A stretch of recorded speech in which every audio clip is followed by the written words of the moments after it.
दोस्तों कैसे हैं आप लोग। एक बार वापस से आपका स्वागत है मेरे चैनल में। आज मैं आपके लिए लेके आया हूँ हमारे इंडियन राजस्थान इकोनॉमिक्स का एक टॉपिक है। टॉपिक का नाम हमारा है पशुपालन। जो राजस्थान की पशुपालन की बात करेंगे, एनिमल हस्बेंड्री की। तो शुरू करते हैं आज का टॉपिक। तो राजस्थान में क्या है, अधिकांशतः भाग क्या हमारा रेतीला और शुष्क है। कैसा है, हमारे लगभग 60 या 61% की बात करते हैं। तो राजस्थान का 60 या 61% जो हमारे अरावली के पश्चिमी भाग है, ये कैसा है, रेतीला और शुष्क है। इसकी वजह से क्या है, जो हमारा कृषि क्षेत्र है इसकी सीमित संभावनाएं, हमारे क्या कृषि क्षेत्र की सीमित संभावनाएं। क्यों? क्योंकि सिंचाई के जो संसाधन है वो हमारे किसानों को उपलब्ध नहीं हो पाते हैं। इसकी वजह से क्या है, हमारे पश्चिमी राजस्थान खासकर और पूरे पूरे राजस्थान की बात करें तो पशुपालन क्या शुरू से ही ग्रामीण आजीविका का मेन सोर्स रहा है। राजस्थान में पशुपालन विशेषकर देखें तो शुष्क और अर्धशुष्क क्षेत्रों में कृषि की जो सहायक गतिविधियां ही नहीं बल्कि एक प्रमुख आर्थिक गतिविधि या आजीविका का स्रोत रहा है, जो क्या हमारी अकाल की स्थिति में कृषकों को अत्यधिक सुरक्षा देता है। ये क्या करता है, जब अकाल पड़ता है तो अकाल पड़ता है उस समय यह हमारे जो किसान भाई है इनको अत्यधिक सुरक्षा देता है, आर्थिक सुरक्षा भी देता है, साथ ही साथ जो हमारा पौष्टिक सुरक्षा भी देता है। कृषि उत्पादन के साथ साथ जो हमारे कृषि उत्पादन होता है उनके साथ साथ पशुपालन राजस्थान की एक महत्वपूर्ण गतिविधि होती है। मतलब किसान खेती भी करते हैं, साथ ही साथ पशुपालन भी करते हैं। पशुपालन शुष्क कृषि का महत्वपूर्ण अंग होता है। ये भी एक तरह की कृषि है, लेकिन इसे हम क्या कहते हैं, शुष्क कृषि कहते हैं। पशुपालन वर्षा आधारित क्षेत्र में कृषि प्रणाली की आर्थिक व्यवहार्यता और स्थायित्व इसको बढ़ाता है। पशुपालन क्या करता है, वर्षा आधारित जितने भी क्षेत्र हैं उनमें कृषि प्रणाली की आर्थिक व्यवहार्यता और जो स्थायित्व है इसको बढ़ाता है। शुष्क पश्चिमी क्षेत्र में पशुपालन सूखे और अकाल की मार के विरुद्ध सुरक्षा कवच का काम करता है और एक गरीब ग्रामीणों को सतत और स्थायी आजीविका देता है। राज्य में शुष्क क्षेत्रों में दूध देने वाली जो राज्य है, तो राज्य में शुष्क क्षेत्र में दूध देने वाली उन्नत नस्लें जैसे हमारे राठी, गिर, साहिवाल और थारपारकर है। क्या शुष्क क्षेत्रों में दूध देने वाली कौन कौन सी किस्में हैं, नस्लें हैं हमारी? राठी, गिर, साहिवाल और थारपारकर। तो दूध और खेती दोनों कार्यों के लिए कांकरेज और हरियाणा नस्ल, क्या दूध और खेती दोनों में काम आती है कौन सी हमारी? कांकरेज और हरियाणा नस्ल जो गोवंश है। साथ ही साथ नागौरी और मालवी की संकर नस्ल है, तो ये काफ़ी ज़्यादा कार्य करती है हमारे राज्य के अंदर। तो दूध और खेती दोनों में काम आती है कांकरेज हरियाणा नस्ल और गौ नस्ल के गोवंश, और नागौरी मालवी की जो हमारी संकर नस्ल है ये बहुत ज़्यादा काम आती है। राजस्थान पशु संपदा की दृष्टि से समृद्ध राज्य है। राजस्थान क्या है, पशु संपदा की दृष्टि से बहुत ही समृद्ध राज्य है। यहाँ देश की सर्वोत्तम नस्ल के जो गोवंश है, भेड़, बकरी, घोड़ा और ऊँट, ये नस्लें पाई जाती है। राजस्थान में क्या है, देश के सर्वोत्तम नस्ल के गोवंश, भेड़, बकरी, घोड़ा ये सब पाए जाते हैं। अब हम बात करेंगे राजस्थान के अंदर जो हमारा पशुपालन है, क्या राजस्थान की अर्थव्यवस्था में पशुपालन का क्या महत्व है, तो इसके बारे में बात करें तो पशुपालन का राज्य की अर्थव्यवस्था में क्या महत्व है। तो पशुगणना 2019 की बात करें तो इसके अनुसार राज्य में कुल 568.01 लाख पशुधन है। कितना पशुधन हमारे पास? 568.01 लाख पशुधन है। साथ ही साथ हमारे मुर्गियों को भी गिने तो 146 लाख हमारे पास कुक्कुट है। कुक्कुट का मतलब होता है मुर्गियाँ। तो कुक्कुट विकास के लिए एक प्रशिक्षण केंद्र भी है जो हमारे कहाँ पे, अजमेर में। या कुक्कुट विकास के लिए एक प्रशिक्षण केंद्र है जो कहाँ पे, हमारे अजमेर में कुक्कुट विकास के लिए प्रशिक्षण केंद्र बनाया गया है। देश के कुल पशुधन का जितना भी हमारे देश है, तो देश में जितना भी पशुधन है, तो देश के कुल पशुधन का जो 10.60% पशुधन हमारे पास किसके पास है? राजस्थान के पास। कितना? 10.60% पशुधन राजस्थान के पास है। तो आप देख सकते हैं पूरे देश में जितना भी हमारे पशुधन है उसका 10.60% किसके पास है? हमारे राजस्थान के पास। यहाँ देश का लगभग 7.24% गोवंश है। क्या है? 7.24% हमारा गोवंश है। 12.47% भैंस है। मतलब देश की जितनी भी भैंसें हैं उन भैंसों में से 12.47% भैंस है, 7.24% हमारी गोवंश है, 14% बकरियां हैं, 10.64% भेड़ है और 84.43% ऊँट है। मतलब देश में जितने भी हैं तो 84.43% ऊँट उपलब्ध है हमारे पास। तो देख सकते हैं हमारे पास कौन सी चीज़ कितनी कितनी है। 7.24% तो हमारे पास गोवंश है, 12.47% भैंस है, 14% लगभग 14% बकरियां हैं, 10.64% भेड़ है और 84.43% हमारे पास क्या है? ऊँट है। बात करें तो राष्ट्रीय उत्पादन में 2022-23 में राज्य का योगदान दूध उत्पादन में तो 14.44% रहा है और ऊन उत्पादन में 47.98% रहा है। देश के अंदर जितना भी उत्पादन होता है उस उत्पादन में 2022-23 की बात करें तो राज्य का योगदान दूध के मामले में तो 14.44% है। साथ साथ ऊन के उत्पादन में देखें तो ऊन के उत्पादन में 47.98% है। दूध का उत्पादन 2018-19 की बात करें तो दूध का उत्पादन 2018-19 के 23,668 टन से बढ़कर 2022-23 में 33,307 टन हो गया है। इसका मतलब है कि ये 38.23% वृद्धि दिखाता है। मतलब इन 5 सालों में हमने दूध के उत्पादन में 38.23% की वृद्धि कर दी है। अंडों का उत्पादन देखिए तो अंडों का उत्पादन हमारे 1662 मिलियन से बढ़कर 2022-23 तक आते आते 2761 मिलियन हो गया। अभी देख सकते हो आप कि हमारा लगभग अंडों का उत्पादन 1.5 गुना हो गया है पिछले 5-6 साल के अंदर। 2018-19 में हमारा मांस का उत्पादन 192,000 टन था, तो ये 2022-23 तक आते आते 240,000 टन हो गया है। 2018-19 में ऊन उत्पादन 145 लाख किलो से बढ़ के 2022-23 में 161 लाख किलो हो गया है। कितना? 161 लाख किलो हमारे क्या ऊन का उत्पादन हो गया है। तो आप इसको देख सकते हैं। पशुओं में जो उन्नत नस्ल है कि पशुओं में उन्नत नस्लों के लिए दिसंबर 2024 तक पशुओं में उन्नत नस्लों के लिए दिसंबर 2024 तक 2.46 लाख बड़े पशुओं और 4.63 लाख छोटे पशुओं का बंध्याकरण किया गया है। क्या किया गया? बंध्याकरण किया गया है। साथ ही साथ 15.33 लाख कृत्रिम गर्भाधान भी किए गए हैं। तो इस तरह से ये कुछ आंकड़े थे जो आपकी परीक्षा के लिए काफ़ी ज़्यादा उपयोगी हो सकते हैं। तो आप इनको बार बार देखें ताकि ये चीज़ें आपको याद हो। अब हम देखेंगे राजस्थान की जो अर्थव्यवस्था है, या राजस्थान की अर्थव्यवस्था में पशुपालन का क्या योगदान है उसकी बात करें तो राजस्थान की जो सकल घरेलू उत्पाद है इसमें इसका योगदान 10% से भी ज़्यादा है। पशुपालन का योगदान कितना? 10% से भी ज़्यादा है, जो आर्थिक दृष्टि से महत्वपूर्ण गतिविधि है। ग्रामीण क्षेत्रों की बात करें तो ग्रामीण क्षेत्रों में 70% परिवारों की आय का प्रमुख स्रोत क्या है? पशुपालन ही। गाँवों की बात करें तो गाँवों में 70% से ज़्यादा परिवारों के आय का प्रमुख स्रोत क्या है? पशुपालन है। पशुपालन की विकास दर हमेशा ऊंची बनी रहती है। क्या? हमेशा पशुपालन में विकास ही होता है, कभी भी घटोतरी नहीं होती है। साथ ही इस क्षेत्र में 90% क्या है? श्रम महिलाओं के द्वारा किया जाता है, तो इससे महिला सशक्तिकरण को भी बढ़ावा मिलता है। राज्य के लघु और सीमांत कृषकों की आय में लगभग 35% योगदान पशुपालन का ही है। क्या राज्य के जो लघु और सीमांत कृषक है इनकी आय में लगभग 35% योगदान किसका है? पशुपालन का ही होता है।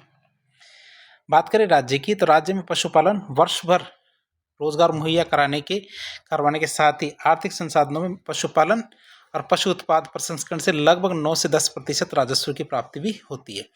आर्थिक संसाधनों की बात करें तो पशुपालन ले लो या पशु उत्पाद ले लो, इनसे लगभग 9 से 10% राजस्व की प्राप्ति होती है और इस साल भर होती है, ये सब नहीं सीजनल होती है। राष्ट्रीय उत्पादन में वर्ष 2022-23 में राज्य का योगदान दुग्ध उत्पादन में 14.14% और ऊन उत्पादन में 47.58% रहा है।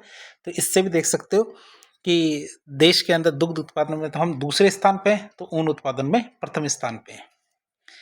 किसानों की आय को दुगनी करने के उद्देश्य से पशुपालन, ये पुष्पालन नहीं पशुपालन का विशिष्ट महत्व है और इस महत्व को देखते हुए पृथक राष्ट्रीय कामधेनु आयोग की स्थापना का प्रावधान भी किया गया है। एक अलग से राष्ट्रीय कामधेनु आयोग बनाने की बातचीत की जा रही थी पहले। बात करें पशुधन की तो पशुधन से प्राप्त उत्पाद जैसे हमारे दुग्ध, ऊन, मांस, चमड़ा, हड्डियां, क्या क्या? दुग्ध, ऊन, मांस, चमड़ा, हड्डियां, इन सब का उत्पादन गतिविधियों में किया जाता है। भाई हमारे पशुपालन के अंदर पशुधन से कौन कौन सी चीज़ें मिलती है? दुग्ध मिलता है, ऊन, मांस, चमड़ा, हड्डियां, तो ये सब चीज़ें मिलती हैं हमें। पशुपालन का राजस्थान के लिए आर्थिक महत्व के साथ साथ सांस्कृतिक महत्व भी है। क्यों? क्योंकि हमारे बहुत सारे पशु मेले लगते हैं, जैसे हमारे नागौर, परबत्सर में लगते हैं, झालावाड़ में लगते हैं, अजमेर में लगते हैं, तो ऐसे कर बहुत सारे पशु मेले लगते हैं। और कई बार क्या पर्यटन की में भी काम आता है, जैसे हमारा ऊँट महोत्सव है, तो ये सब क्या है? विशेष महत्व रखते हैं। अब बात करेंगे राजस्थान में पशुधन की। राजस्थान में पशुधन की बात करें तो सबसे पहले आता है गोवंश। तो राजस्थान गोवंश की दृष्टि से देश का 5वां बड़ा राज्य है। क्या? राजस्थान के गोवंश की दृष्टि से देश का 5वां बड़ा राज्य। यहाँ पर देश का 6.58% गोवंश पाया जाता है। कितना? 6.58% गोवंश राजस्थान में पाया जाता है। राज्य में पाई जाने वाली गायों की प्रमुख नस्लें कौन कौन सी? गिर, थारपारकर, नागौरी, काठी, कांकरेज, हरियाणवी, मालवी, सांचौरी। तो ये हमारे कुछ गायों की नस्लें हैं जो पाई जाती है। राज्य में सर्वाधिक गोवंश क्रमशः हमारे उदयपुर और चित्तौड़गढ़ में, और सबसे कम कहाँ पे, धौलपुर में पाया जाता है। सबसे ज़्यादा गोवंश हमारे उदयपुर चित्तौड़गढ़ में पाया जाता है और सबसे कम हमारे कहाँ पाया जाता है, धौलपुर में। बात करें हमारे भैंस की, तो देश में भैंसों की संख्या के आधार पर राजस्थान दूसरा सबसे बड़ा राज्य है, मतलब सबसे ज़्यादा भैंसें पाई जाती है, उसमें दूसरे नंबर पर हमारे कौन है, राजस्थान। यहाँ पे भारत की 11.94% भैंसें पाई जाती है। राजस्थान में पाए जाने वाली भैंस की बात करें तो कौन कौन सी है, ये हमारी मुर्रा, जिसे खुंडी भैंस भी कहते हैं, सूरती, जाफराबादी। तो तीनों आप याद रखेंगे, मुर्रा, सूरती, जाफराबादी, ये क्या भैंसों की नस्लें हैं। राज्य में सर्वाधिक भैंस अलवर, जयपुर, सीकर में, और सबसे कम भैंसें हमारे जैसलमेर में पाई जाती है। कहाँ का, अलवर, जयपुर, सीकर में, और न्यूनतम भैंसें हमारे कहाँ, जैसलमेर में पाई जाती है। अब भेड़ की बात करें तो संख्या की दृष्टि से राजस्थान आंध्र प्रदेश के बाद दूसरा सर्वाधिक भेड़ों वाला राज्य है। भेड़ों की बात करें तो आंध्र प्रदेश के बाद राजस्थान दूसरा भेड़ों वाला राज्य है। यहाँ देश की कुल 13.95% भेड़ें पाई जाती है। राज्य में पाए जाने वाले प्रमुख भेड़ों की नस्ल में बात करें, चोकला, जैसे मेरिनो भेड़ भी कहते हैं, मालपुरी, सोनाड़ी, नाली, पुगल, मगरा, मारवाड़ी, जैसलमेरी, खेरी। तो इस तरह से बहुत सारी नस्लें हैं हमारे पास भेड़ों की, वो पाई जाती है। तो बाड़मेर, जैसलमेर, जोधपुर, क्या बाड़मेर, जैसलमेर, जोधपुर में सर्वाधिक, तो वहीं धौलपुर में न्यूनतम भेड़ें पाई जाती है। तो बाड़मेर, जैसलमेर, धौलपुर में सबसे ज़्यादा और धौलपुर में सबसे कम भेड़ें पाई जाती है। बकरी की बात करें तो भारत की कुल बकरियों के 16.3% के साथ राजस्थान देश में पहले स्थान पर बकरी के मामले कि राजस्थान में देश में सबसे ज़्यादा बकरियां पाई जाती है। कितनी, 16.3%। बकरी को गरीब की गाय और रेगिस्तान का फ्रिज भी कहा जाता है। क्या, बकरी को क्या कहा जाता है, रेगिस्तान की गाय कहा जाता है, और गरीब की गाय कहा जाता है, और रेगिस्तान का फ्रिज कहा जाता है। आप देख सकते हैं क्योंकि जो बकरी की खाल होती है इसी में पानी स्टोर करके रखा जाता है, और इसमें रखा हुआ पानी ठंडा भी रहता है। राज्य की बात करें तो राज्य में पाए जाने वाली बकरी की प्रमुख नस्लें कौन कौन सी है, मारवाड़ी, लोही, बर्बरी, जखराना, जो इसे अलवरी भी कहते हैं, शेखावटी, सिरोही, परबतसरी, जमुनापरी। तो इस तरह से बहुत सारी जो बकरी की नस्लें हैं राज्य में पाई जाती हैं। जहाँ सर्वाधिक बकरी हमारे बाड़मेर, नागौर, जोधपुर में, तो न्यूनतम हमारे धौलपुर जिले में पाई जाती है। कहाँ सबसे ज़्यादा हमारी बकरी, कहाँ, बाड़मेर, नागौर, जोधपुर में, तो न्यूनतम कहाँ पाई जाती है, धौलपुर में पाई जाती है। अब बात करें ऊँट की, तो ऊँटों की संख्या की दृष्टि से राजस्थान देश में पहला स्थान रखता है। राज्य में देश के लगभग 81.5% ऊँट पाए जाते हैं। नाचना की बात करें तो नाचना जैसलमेर में पड़ता है। यहाँ का ऊँट पूरे देश में प्रसिद्ध है। तो नाचना जैसलमेर का ऊँट क्या पूरे देश में फेमस है। ऊँट रेगिस्तान क्षेत्र में परिवहन का प्रमुख साधन है। राज्य में बीकानेरी, अलवरी, सिंधी, जैसलमेरी, नाचना, कच्छी, गुरहा नस्ल, ये सब नस्ल के क्या हमारे ऊँट पाए जाते हैं। कैसे, बीकानेरी, अलवरी, सिंधी, जैसलमेरी, जो इसे नाचना किस्म भी कहते हैं, तो कच्छी, गुरहा, इस तरह की नस्लों के ऊँट पाए जाते हैं।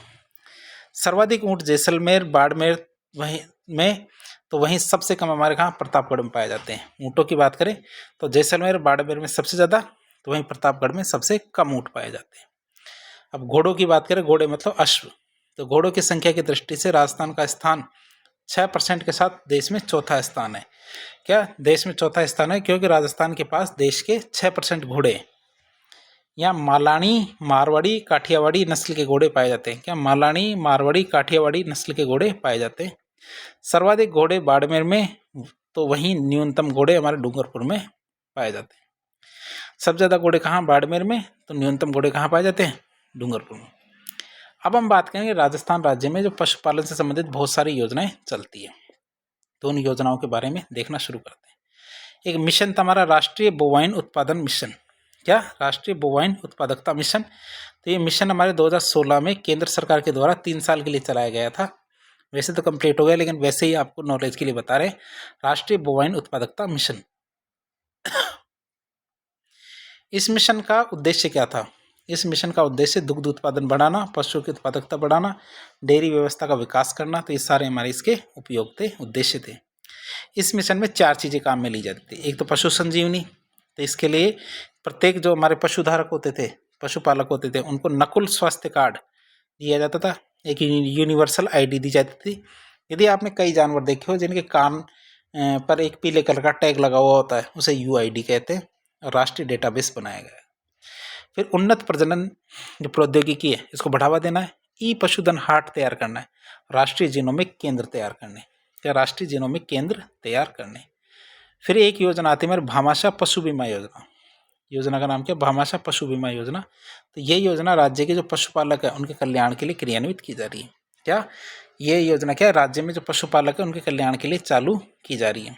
इसके तहत क्या करते हैं? SC ST BPL और पशुपालक इनको मवेशी बीमा प्रीमियम का, जो जानवरों का बीमा किया जाता है उसके प्रीमियम का 70% अनुदान दिया जाता है। कितना? जो हमारे भाई नाम में ही क्या बीमा है? पशुओं का बीमा, तो भामाशाह पशु बीमा योजना।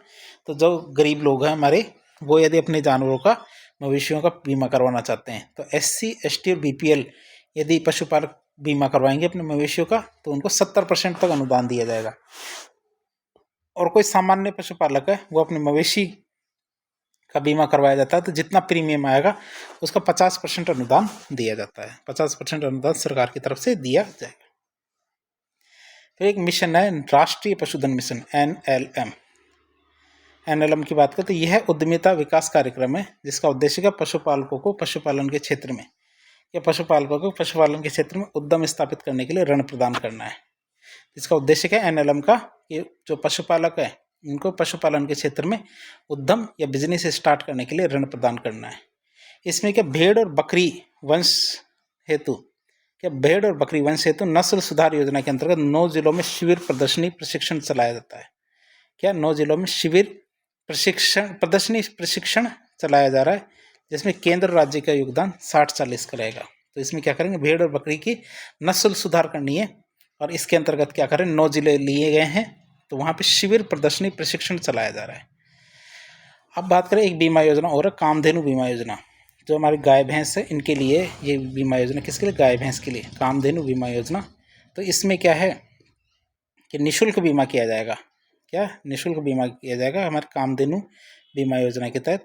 इसमें क्या किया जाएगा? निःशुल्क बीमा किया जाएगा 40,000 रुपये प्रति पशु के हिसाब से। हर पशु के कितने? 40,000 रुपये दिए जाएंगे। 40,000 रुपये का एक बीमा किया जाएगा हर पशु का, और एक परिवार में अधिकतम 2 ही पशुओं का बीमा हो सकता है कामधेनु बीमा योजना के तहत। और ये कैसा है? इसका प्रीमियम कौन देगा? सरकार देगी। तो एक पशु का 40,000 तक मिलेगा। फिर आता अविका कवच बीमा योजना। क्या? अविका कवच बीमा योजना। नाम में अविका है तो आपको याद होना चाहिए, अविका मतलब अविका नगर टोंक। तो अविका नगर टोंक में क्या है? हमारे भेड़ का क्या है कि हमारे प्रजनन और जो हमारे केंद्र है पूरा भेड़ का, जहाँ पे अविका नगर टोंक में। तो नाम में अविका है तो योजना का नाम भी अविका से ही है। तो आप याद रखेंगे योजना का नाम क्या है? अविका कवच बीमा योजना। अविका मतलब हमारे भेड़। तो इस योजना के अंतर्गत क्या है? हमारे SC ST BPL जो भेड़ पालक है उनको भेड़ की जो बीमा प्रीमियम है उस पर 80% अनुदान, और सामान्य भेड़ पालकों को भेड़ों की बीमा प्रीमियम पर 70% अनुदान दिया जाता है। क्या? जो हमारे SC ST BPL भेड़ पालक है इनको भेड़ों की बीमा प्रीमियम पर 80% अनुदान और सामान्य भेड़ पालकों को भेड़ों की बीमा प्रीमियम पर 70% अनुदान दिया जाता है। फिर आता है उष्ट्र विकास योजना। क्या? उष्ट्र विकास योजना की बात करें तो 2 अक्टूबर 2016 से ये योजना चल रही है। उष्ट्र विकास योजना 2 अक्टूबर 2016 से चल रही है। ऊँटों का संरक्षण, ऊँटों की संख्या वृद्धि और कंठपालकों को प्रोत्साहित करना है। क्या हमारे इनको प्रोत्साहित करना है हमारे कि क्या क्या? जो ऊँटों का संरक्षण, ऊँटों की संख्या वृद्धि,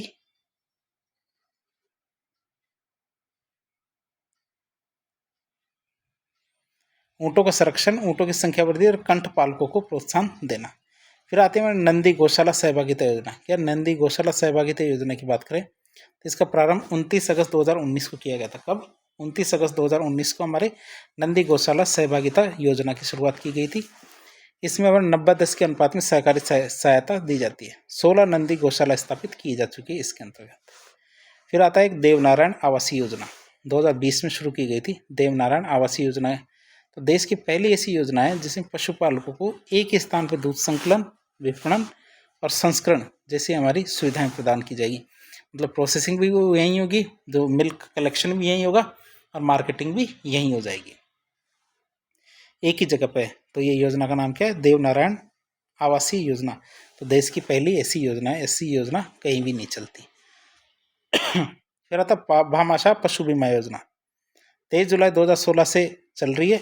SC ST BPL को 70% और सामान्य श्रेणी को 30% बीमा प्रीमियम दिया जाता है। भामाशाह कार्ड धारक जो पशुपालक है उनके पशुओं का अनुदानित प्रीमियम दरों पर बीमा किया जाता है। तो 23 जुलाई 2016 से चल रही है भामाशाह पशु बीमा योजना, 23 जुलाई 2016 से चल रही है। तो भामाशाह पशु कार्ड धारक जो पशुपालक है इनके पशुओं का अनुदानित प्रीमियम दरों पर बीमा किया जाता है। SC ST BPL को 70% और सामान्य श्रेणी के लिए 30% क्या अनुदान दिया जाता है। फिर गौशाला बायोगैस सहभागिता योजना, क्या गौशाला बायोगैस सहभागिता योजना ये हमारी 1 अप्रैल 2018 से चल रही है। उद्देश्य क्या है, गौशाला को आत्मनिर्भर बनाना। ये गौशाला को आत्मनिर्भर बनाना इसका उद्देश्य है। एक गौशाला से एक बायोगैस संयंत्र लगाया जाएगा। क्या एक गौशाला में एक बायोगैस संयंत्र लगाया जाएगा जिसके अंतर्गत 50% या अधिकतम 40 लाख रुपए तक का अनुदान दिया जाएगा। इसके तहत क्या लागत का 50% या अधिकतम 40 लाख का अनुदान दिया जाएगा। फिर जोधपुर नावा में पशु चिकित्सालय या पशु महाविद्यालय भी खोले जाएंगे। फिर एक योजना है पशु मित्र योजना। तो इस योजना का लक्ष्य क्या है, पशुपालन सेवाओं जैसे हमारे उसकी टैगिंग करना, टीकाकरण, बीमा, कृत्रिम गर्भाधान के द्वारा पशु नस्ल सुधार, गर्भावस्था परीक्षण तो आदि, इन सबको क्या किसानों के द्वार तक पहुंचाना है। मतलब ये सारी सुविधाएं कहाँ किन को देनी है, किसानों को। और जो कैसे, घर बैठे, किसान को कहीं नहीं जाना, ये सारी सुविधाएं किसानों को घर पे दी जाए। तो इस योजना के तहत 5000 प्रशिक्षित युवा बेरोजगार पशुधन सहायक को, जो पशुधन सहायक है 5000, तो इनको क्या करेंगे, भर्ती करेंगे और उनके कार्य प्रदर्शन के आधार पर उनको मानदेय दिया जाएगा। जैसा वो कार्य करेंगे उसी के आधार पर उनको क्या है, मानदेय मतलब पैसा दिया जाएगा। तो पशु मित्र योजना है ये। तो पशु मित्र योजना में 5000 हमारे जो बेरोजगार जो हमारे पशुधन सहायक है उनको ट्रेनिंग दी जाएगी और उनसे ये वाला कार्य करवाया जाएगा, जिसमें हमारा टैगिंग, टीकाकरण, बीमा, पशुधन, कृत्रिम गर्भाधान तो ये सारे कार्य किए जाएंगे। फिर आता पशु चिकित्सा ढांचागत सुधार। तो 500 नए पशु चिकित्सा उपकेंद्रों को स्वीकृति दी गई है। 101 पशु चिकित्सा उपकेंद्रों को अस्पतालों में अपग्रेड किया है और 2 नए पशु चिकित्सा अस्पताल स्थापित किए गए।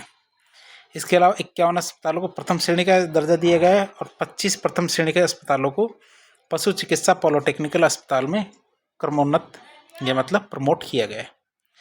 फिर आता है 1962 मोबाइल वेटरनरी यूनिट MVU।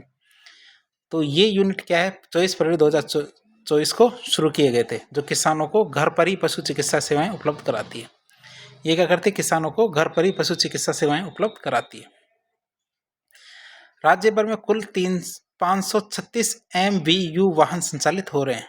राज्य भर में क्या कुल 536 MVU वाहन संचालित हो रहे हैं, जो टोल फ्री नंबर 1962 के माध्यम से प्राप्त कॉलों के आधार पर रोग के निदान और उपचार जैसी सेवाएं प्रदान कर रहे हैं। कौन सा, 1962 मोबाइल वेटरनरी यूनिट MVU। फिर आता खुरपका और मुंहपका के लिए जो गाय भैंस होते हैं इनका टीकाकरण करना। जो एक बीमारी होती है हमारी, जो जानवर होते हैं गाय भैंस, उनके अंदर खुरपका और मुंहपका रोग, उनके लिए टीकाकरण की बात करें तो भारत सरकार की योजना है, 2010 से शुरू की गई थी खुरपका और मुंहपका। जैसे पैसे की बात करें तो केंद्र सरकार 60% और 40% हमारे राज्य सरकार पैसा दे रही है। बात करें 15 अगस्त 2012 से एक योजना चल रही है, पशुधन निःशुल्क आरोग्य दवा योजना। इसके अंतर्गत पशुपालकों को नियमित लाभान्वित किया जा रहा है। इस योजना में वर्ष 2024-25 में 138 प्रकार की दवाएं, टीके और 25 प्रकार की शल्य चिकित्सा उपयोगी सामग्री निःशुल्क उपलब्ध कराई जा रही है। कितनी, 25 प्रकार की। पशुधन निःशुल्क आरोग्य योजना पशु चिकित्सा संस्थानों और शिविरों के माध्यम से पशुधन के लिए निःशुल्क उपचार प्रदान करती है। फिर एक योजना आती है हमारी लिंग क्रमित वीर्य योजना। योजना का नाम क्या है, लिंग क्रमित वीर्य योजना की बात करें तो दुग्ध पशुओं की नस्ल सुधार के लिए, क्या दुग्ध पशुओं की नस्ल सुधार के लिए दी जाने वाली सब्सिडी 50% से बढ़ाकर 75% कर दी गई है। हमें क्या करना है, दुग्ध पशु है उनकी नस्लों में सुधार करना है। अब उनके नस्लों में सुधार करने के लिए जो पैसा लगता है उसमें सब्सिडी दी जाएगी, 50% से बढ़ाकर 75% कर दी गई। और ऐसे हमारे 2 लाख पशुपालक है उनको लाभ प्रदान किया जा रहा है। अब नस्ल सुधार कार्यक्रम की बात करें, नस्ल सुधार कार्यक्रम का भी क्षमतावर्धन किया जा रहा है। निजी एकीकृत विकास केंद्रों के विस्तार के माध्यम से मतलब जो हमारे निजी एकीकृत विकास केंद्र है, इनके विस्तार के माध्यम से प्रजनन सेवाओं में सुधार किया जा रहा है। बस्सी जयपुर में क्या कर रहा है, सेक्स सॉर्टेड सीमन लैब की स्थापना की जा रही है। जो हमारे परंपरागत जो हमारे पशु है, जो हमारी जो देशी नस्ल है, उनके जो सीमन है, वीर्य है, इनको इकट्ठा किया जा रहा है। कहाँ पे, बस्सी जयपुर। आगे बात करें पशु कल्याण पहल और पशुधन की सुरक्षा देखभाल। इसकी बात करें, एक पहल है पशु कल्याण पहल, पशुधन की सुरक्षा और देखभाल और देशी नस्लों के संरक्षण के लिए। तो ऊंट संरक्षण अनुदान दिया जाता है। इसमें क्या होता है, ऊंट पालकों को 10,000 रुपये की वित्तीय सहायता 2 किस्तों में उपलब्ध कराई जाती है। क्या, 10,000 रुपये की वित्तीय सहायता 2 किस्तों में उपलब्ध कराई जाती है ऊंट पालकों को। प्रत्येक बछड़े के लिए जन्म से 2 महीने की आयु पर पहली किस्त और फिर 1 वर्ष की आयु पर दूसरी किस्त दी जाती है। तो 2 किस्तों में दिया जाएगा, जिसमें कि नवजात ऊँटों के लिए सहायता राशि को 10,000 थी पहले, अब इसको बढ़ाकर 20,000 रुपये कर दिया गया है। तो ये भी हमारे 2 किस्तों में दिया जाएगा। पशुपालक किसानों के लिए प्रशिक्षण सुविधाओं में भी सुधार किया जा रहा है। एक और योजना हमारी मुख्यमंत्री दुग्ध उत्पादक संबल योजना। कौन सी है, मुख्यमंत्री दुग्ध उत्पादक संबल योजना की बात करें तो पशुपालकों के लिए 2022-23 में राज्य के सहकारी दुग्ध उत्पादक संघों में दूध की आपूर्ति करने वाले पशुपालकों को दूध संकलन पर राज्य सरकार के द्वारा 5 रुपये प्रति लीटर के दर से बोनस दिया जाता है। तो वैसे हमने डेयरी उद्योग है, इसके अंदर भी इसको देख लिया था। तो इस योजना से 5 लाख से अधिक जो हमारे सक्रिय दुग्ध उत्पादक है, ये लाभान्वित होंगे। इस वर्ष 2024-25 के लिए 600 करोड़ का प्रावधान किया गया है। इसके लिए कितना, 600 करोड़ रुपए का प्रावधान किया गया है। फिर एक करंट की न्यूज़ है। करंट की न्यूज़ क्या कहती है, बुनियादी पशुपालन सांख्यिकी 2024 की न्यूज़ है। तो इस न्यूज़ के बारे में देखें तो मत्स्य पालन, पशुपालन और डेयरी मंत्रालय ने राष्ट्रीय दुग्ध दिवस 26 नवंबर के अवसर पर बुनियादी पशुपालन सांख्यिकी 2024 को जारी किया है। क्या, बुनियादी पशुपालन सांख्यिकी है, इसको जारी किया 2024 की। तो इस सांख्यिकी यह एक महत्वपूर्ण दस्तावेज है जो क्या करता है, पशुपालन और डेयरी क्षेत्र के रुझानों के बारे में बहुमूल्य जानकारी देता है। ये क्या करता है, जो हमारे पशुधन और डेयरी क्षेत्र के रुझान है, इनके बारे में बहुत कुछ बताता है। इसकी बात करते हैं 1 मार्च 2023 से 29 फरवरी 2024 तक एकीकृत नमूना सर्वेक्षण के परिणामों पर आधारित है, जिसमें दूध, अंडे, मांस, ऊन जैसी जो हमारे पशुधन उत्पाद है, इनके रुझान को दिखाया जाता है। तो इस रिपोर्ट के अनुसार देखें क्या क्या चीज़ है। सबसे पहले दूध उत्पादन की बात करें तो भारत क्या विश्व स्तर पर दूध का सबसे बड़ा उत्पादक है। कितना, 239.30 मिलियन टन हमने एक साल में उत्पादित किया, अनुमानित है ये सब। पिछले साल के मुकाबले 3.78% हमने दूध ज़्यादा उत्पादन किया है। क्रम की बात करें तो सबसे नंबर 1 पे उत्तर प्रदेश, दूसरे पे हमारा राजस्थान, तीसरे पे मध्य प्रदेश, चौथा गुजरात और 5वां महाराष्ट्र है। राजस्थान 14.51% के साथ दूसरे स्थान पे। प्रति व्यक्ति दूध उपलब्धता की बात करें तो 459 ग्राम प्रतिदिन से बढ़ के 2023-24 में 471 ग्राम प्रतिदिन रहने का अनुमान लगाया गया है उपलब्धता एक व्यक्ति के लिए। अंडों की बात करें तो अंडा उत्पादन में भारत विश्व में दूसरे स्थान पे, और कुल अंडा उत्पादन कितना हुआ हमारा, 142.77 बिलियन। कितना, 142.77 बिलियन अंडे उत्पादन हुए हैं हमारे एक साल के अंदर। वर्ष 2022-23 की बात करें तो पिछले साल के मुकाबले 3.18% की वृद्धि हुई है। अंडों की बात करें तो आंध्र प्रदेश नंबर 1 पे, तमिलनाडु दूसरे, तेलंगाना तीसरा, पश्चिम बंगाल चौथा, कर्नाटक 5वां। तो अंडों में तो हम बहुत पीछे हैं, मतलब टॉप 5 में नहीं आते। अब हम बात करेंगे मांस के उत्पादन की। कि मांस के उत्पादन में हम किस कैटेगरी में आते हैं। तो 2023-24 में मांस उत्पादन की बात करें तो 10.25 मिलियन टन अनुमानित किया गया है। पिछले साल की तुलना की बात करें तो 4.95% वृद्धि हुई है पिछले साल के मुकाबले। अब टॉप 5 कौन कौन से राज्य हैं मांस उत्पादन में नंबर 1 है। तो टॉप 5 की बात करें तो पहले नंबर पर हमारा पश्चिम बंगाल, दूसरे पे यूपी उत्तर प्रदेश, तीसरे पे महाराष्ट्र, चौथे पे तेलंगाना और 5वें पे आंध्र प्रदेश।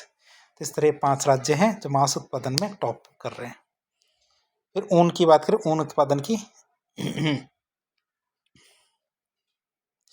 तो वर्ष 2023-24 में कुल ऊन उत्पादन 23.69 मिलियन किलोग्राम हुआ है। पिछले साल के मुकाबले हमने 0.22% की वृद्धि दर्ज की है, मतलब ज़्यादा हुआ है। टॉप राज्य की बात करें तो राजस्थान नंबर 1 पे ऊन उत्पादन में 23-24 की बात करें तो टॉप पे है 47.53% ऊन राजस्थान में हुआ है। फिर दूसरे पे जम्मू कश्मीर, तीसरे पे गुजरात, चौथे पे महाराष्ट्र, पांचवें पे हिमाचल प्रदेश। तो इस तरह एक लेक्चर के जरिए हमने पशुपालन के बारे में काफ़ी कुछ जानने की कोशिश की। तो इस प्रकार के इन्फॉर्मेटिव वीडियो देखने के लिए हमारे चैनल से जुड़े। वीडियो यदि पसंद आया तो वीडियो को लाइक करें, चैनल को सब्सक्राइब करें, अपने दोस्तों के साथ शेयर करें। धन्यवाद।